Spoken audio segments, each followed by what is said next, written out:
everyone, to today's Scaling with People podcast. I'm Guinevere Curry, your host and founder of Guide to HR.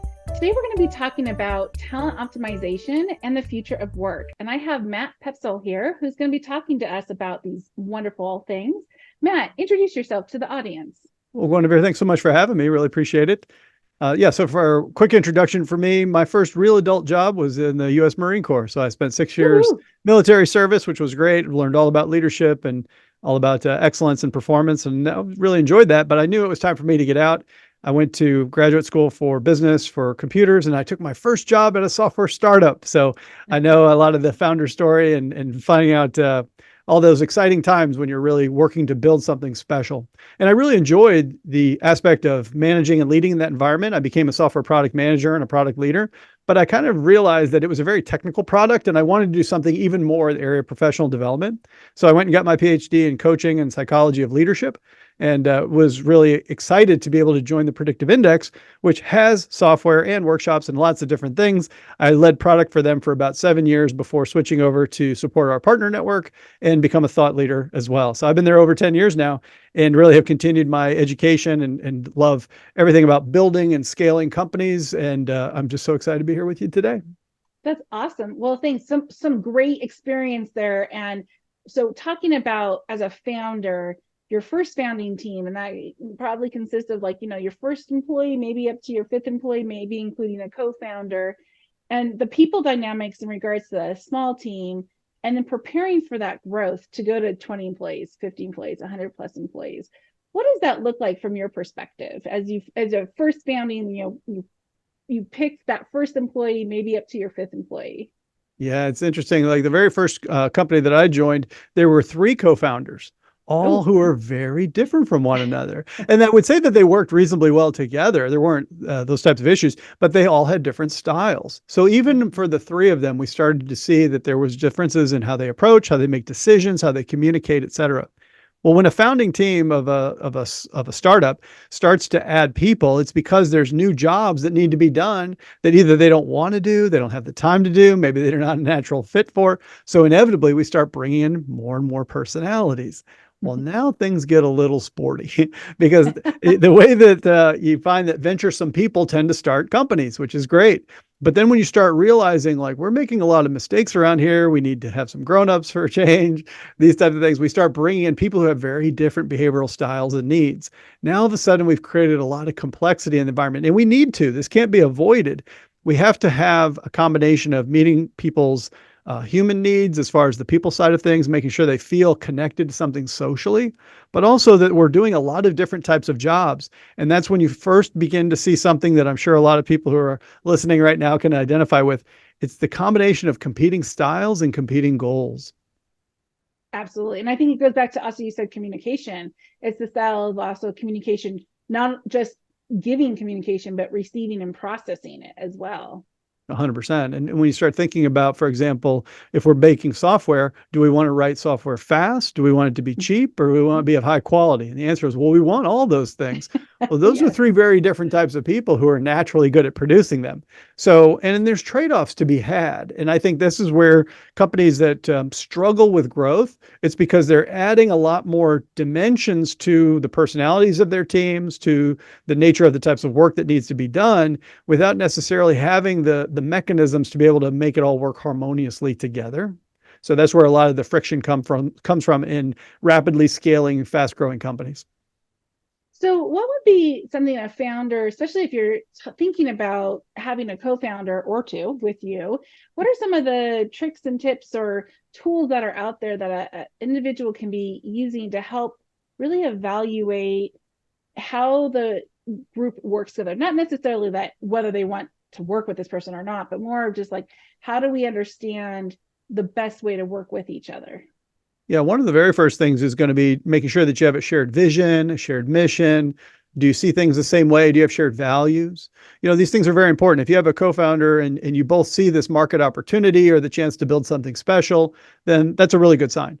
But right behind that becomes, I think, the behavioral preferences, the styles, these sorts of things. There's several different great options out there when it comes to the types of personality assessments, Some are better than others. Certainly I have the most experience with something like the predictive index, and it's just amazing how much insight you can get from a very brief assessment, and it can just really help us avoid some either uncertainty or some confusion or some frustration down the road. One thing that happens, for example, is we might find that two of us as co-founders are quite similar to one another. And that's great because it's going to mean that our communication style, our decision-making style are a match. The downside of that is we may have an overused strength. So are we really going to complement each other to the point where we're not seeing and having some of that more balanced either ways of thinking or processing information? Well, what if we have the opposite? Two founders are totally different from one another. Well, that's great too, because now there's balance. But at the same time, we've got to make sure we negotiate our differences and have found a way that we're complementing one another without holding one another back.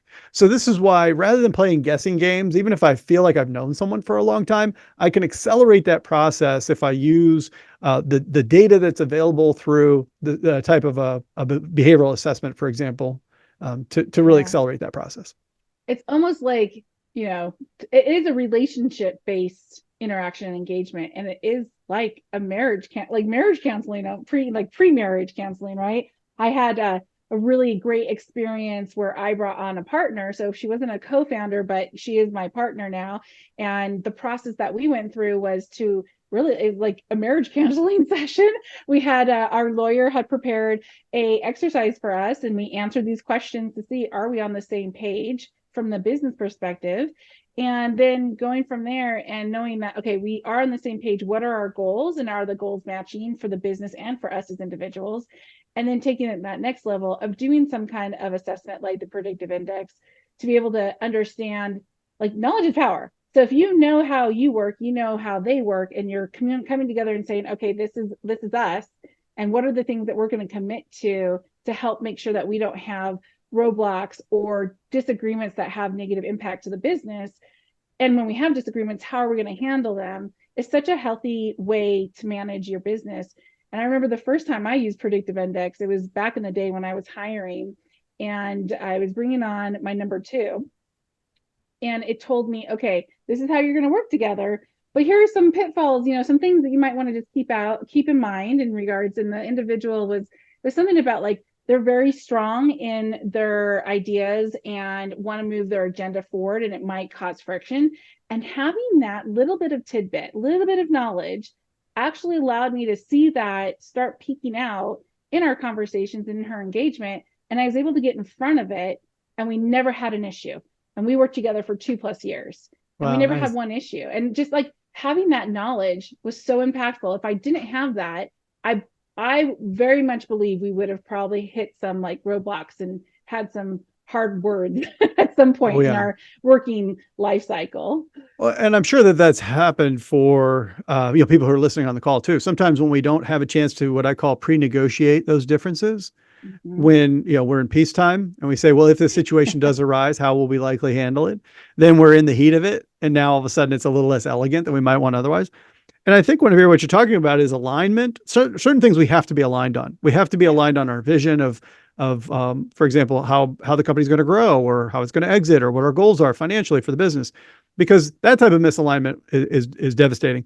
But we don't have to be 100% aligned with our styles, because we can have different roles. So for example, if I have an inward facing executive like founder and an externally facing founder. So somebody's going to go talk to the customers and do the selling and help raise the money. Somebody's going to make sure that we, build the widgets and the code and make sure everything's running smoothly inside. Those are going to be two different people. And it's fine for them not to be aligned in that sense, but to be cognizant of one another's differences and make sure that we're complementary in our approaches. And I say, not even just recognize that we have differences, but celebrate them. Make sure that we recognize that it's a great thing we don't make decisions the same way, or we don't want to invest in the same way, because then we would kind of drive ourselves right into the ditch. Absolutely. Having that diversity of thought is exactly key to growth of a business, and keeping innovation in place as well. Yeah. So as, co-founders start to go, okay, I'm hiring number 5. Now I'm hiring number 20, maybe even 50. How does that dynamic change? And what are some of the things that founders should be considering or looking for during that growth period? Yeah, even by the time you get to 50 people, you don't have, well, you take 25 direct reports and I'll take the other 25. That doesn't happen. You now have a tier of managers. And so two things happen in that case. One is you can't directly interact with everybody in the business the way that you once did. So you're managing and leading through people, through a tier of managers. And that's new. And that's not something that is the same. So, for example, you could be a very effective founder at a certain level and find that you're struggling, for example, to get people as excited about your mission when you don't have a chance to tell them directly because you're naturally enthusiastic about what you're doing. The second is that you increase the likelihood that you hire managers who just aren't naturally good at this stuff. They're just not as good at understanding the differences or negotiating those differences or navigating those differences. So it increases the likelihood of collisions. So now all of a sudden, as a founder, not only am I spending less time doing the things that I really loved about starting this company, but I'm spending more of my time troubleshooting issues that are getting created just by the sheer complexity of a growing company. And in some cases, managers who either suffer from those same competing goals and competing styles, but aren't as naturally good at navigating them. Yeah, that is so true. And so, how does a tool like Predictive Index help founders and hiring managers through that navigating of hiring and interacting and engaging with their employees? Yeah, as a talent optimization tool, there's really a simple methodology we follow. It's got three parts. I call it awareness, insight, and action. How do we get awareness? How do we draw the insights of how this is going to show up in our work? And then what actions will we take differently? So awareness comes very simply from having an assessment and looking at the results. So being able to see, for example, that I am a very extroverted person, but I'm also a very proactive person, which means I want to work with and through other people and I want to move very quickly. Okay, that's great awareness. Let's talk about insights. Well, in a startup environment, that's pretty good, right? Because at this point, you're out doing new things, you're very dynamic and those sorts of things. But at the same time, when it comes to some of those more quality outcomes, well, that's not as natural for someone like myself. So the insight is that I'm going to want to spend a lot of time, creating presentations and talking to companies, being enthusiastic about our mission. I'm going to want to spend a lot less time when it comes to reviewing the bug reports and making decisions about how to optimize code or whatever it might be. And then the action is knowing what I now know, what I do differently. So for example, how do I set up an environment to allow people to succeed? So that's kind of the process that I really like to use, whether we're talking about a candidate, for example, where I say the awareness says that they're very much aligned with the job we want them to do in these three areas, but in these other two, not so much. Well, the manager is going to own those gaps. Are you prepared to provide the coaching and the development to help them in areas that they're not naturally strong? If so, don't hire that person. Keep looking, right? But wait a second, we've been looking at a lot of candidates. Yeah, and keep looking. Otherwise, you're going to end up regretting it. It's same is true with teams. So when you start seeing a team at the size of 50 people, you now have cross-functional teams that need to work together. Well, now you're really inviting competing goals. So let's start with the awareness, right? How are the goals different? How are the people different? What about the insights? Oh, that explains why you're so frustrated. We moved a release date because you were trying to get code out the door. Like, happens all the time, right? And then the action comes down to that. Go-to-market teams are selling things, and the engineering product team is like, "Well, it's not built yet," Exactly. And that is an example of competing goals, saying, I want it out the door. I want to grow the company. I want to get new proceeds and revenue into the business. Somebody else says, yeah, but I have to clean up your mess. Right? It's natural. It's not we don't have bad people. We have, again, just different styles. And if we don't act like this is something unexpected, it helps us all be that much more understanding and really act like a team. I love that. That's so great. So talking about that, attracting talent, what are some of the things that you're seeing employees, or I guess actually candidates, are looking for these days in regards to joining a firm? Yeah, huge amounts of transparency. Like they want to be able to do their homework. So if you go to the website and there's barely any information about your company, my first thought as a candidate is, what are you hiding? Right. So that's a problem. The second is when I start to do my research, for example, is it matched by my interview experience? So for example, like if you say you're all about, fun and I have a not fun interview, I'm like, well, what's happening here? Like, somebody's not telling me the whole truth, which is true. And then when you start looking at, for example, the professionalism of the experience, the upfront nature of it, the other thing that really helps to separate the candidates is today people really want to be a part of something. They want to, they know their time is valuable. they know their time is limited in some ways, right? They want to make sure that if I'm going to be spending my time away from my family or away from my hobbies or my side hustle or whatever, I want to make sure that I'm getting a good return on that. So I think the more you can tell stories and show the impact that they're going to have on your bigger mission, whatever it is, whatever reason you started this company, let them feel a part of it. That's going to be something they're really looking for as well. I love that. I think that's so true. And I know that you have a webinar that you just did recently about transparency. And, I think it was called something like a smile you're on camera. So that's something that our guests could dive into and hear a little bit more. And I think that there's definitely a requirement of companies be more transparent. But where is that fine line of like too much versus not enough? And you also had mentioned the experience, like what I researched versus what I'm experiencing in the interview process. And I think to me, what I thought of is authenticity. Do the employees of your current company or your current employees of your company have the authenticity that fit your values and your culture that you are putting out to the world as your brand? And if not, there's probably some course correction and cleanup that you need to do. And, sometimes your values do change as you grow. A startup company, the values of a 5-person team may be slightly different or upgraded and enhanced as you get to 100 or 500. I've seen that before as well. Yeah, and I think if I go to your website and you list a value, it's important enough for you to put it on your website. And I go to the interview and I say, I know one of your values is about celebration, for example. Give me an example within the last few weeks, like how have you celebrated something? And they're like, you're like, oh, okay. So it's just on the website then. Yeah. Yeah, Understood. exactly. Right. Yeah. Yeah, the bait and switch kind of feeling too. And then that's just not good for anybody, right? Because you want to make sure you find someone that's going to fit into your company culture and experience as well, right? But someone that's going to want to be there and thrive. And if you're kind of putting the wool over the person's head, then 2 months later, the person's walking out the door. And now you've wasted everyone's time, you wasted money, you've lost like product development and or revenue creation, and you just set yourself back because you weren't true to who you and your company are. So that's definitely a key takeaway for me, is what I heard from you. Yeah, and it's not even necessarily just even in times where we see that companies are being deceptive. Again, I'll say, like, for example, in the terms of celebration, if I come in as a candidate and I say, I see that's a value, it's also really important to me. If I take this job, what can I expect in terms of that value? How will I be able to either be celebrated or to participate in celebration? You're like, I never really thought about that. You're like, well, wait a second. Like, then you haven't fully, you shouldn't be talking to candidates yet. If we can't see how our company values are going to show up in this specific job, because the people who are attracted to it are going to be attracted to our company culture, like, how will that look for me is something that's a reasonable question from a candidate. Absolutely. And culture is so tied to the founders. I mean, the founders, that they're pretty much dynamic. They're the ones that are engaged and excited about what they're trying to create. But as you get to that 100, 200, 500 plus employee population, that gets a little diluted, as you said, through the management layer.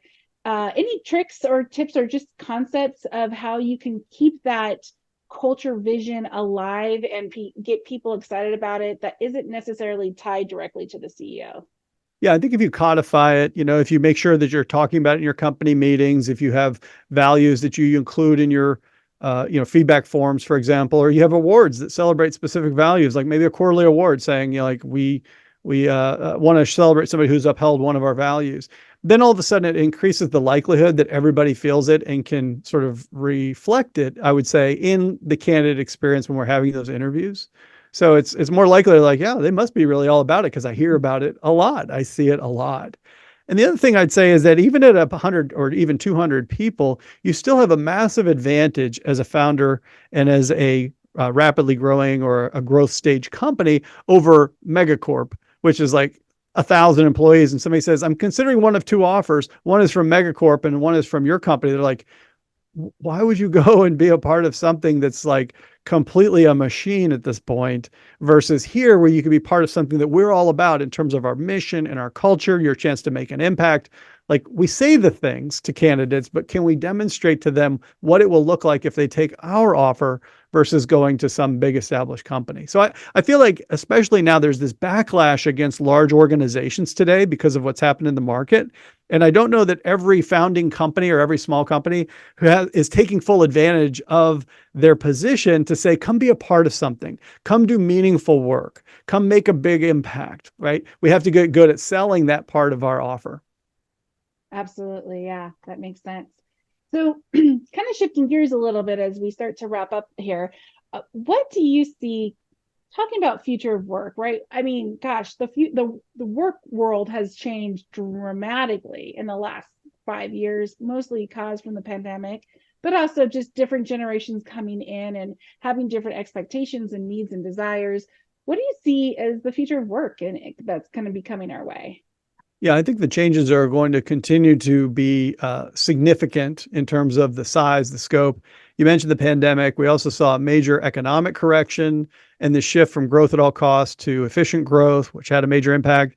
You're right, exactly, about the generational differences and also the technological revolution of generative AI and these types of things. And it's just the amount of change that we're going to continue to need to absorb faster than ever is absolutely part of the future of work. To me, what that means is we have to develop flexibility. And here I'm talking about psychological flexibility, the working style flexibility, communication flexibility, all of it. Because the more rigid we are, the less likely we can absorb and the types of changes that are going to continue to come our way. So I think being able to use the data, the information we have to make sure that we have the pliability in our organization of people who can, really collaborate and communicate and even compromise when needed in a flexible way, those are going to be the more successful companies that scale and reach those next levels of growth for sure. Yeah, absolutely. Being a life learner, right? And being open to hearing different perspectives that might actually change the way you look at things. I think those are a couple of things that I've seen recently as being key to being successful. Yeah. And probably one more we've talked about a little bit, but I think as the world of work gets increasingly efficient and technological and mechanized, there's this intense desire on the part of top talent to rehumanize work, to make sure we're working with organizations that meet our social needs, right? Even if we're fully remote, do I feel a part of something?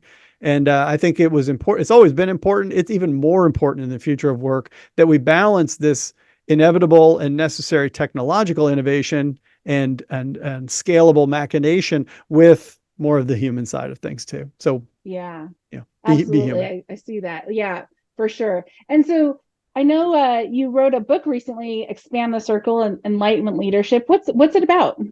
Yeah, it was really my reflection after many decades of leading people that, while the nature of the work, if you think about it, it's almost unrecognizable compared to what we used to do 3, 5 years ago.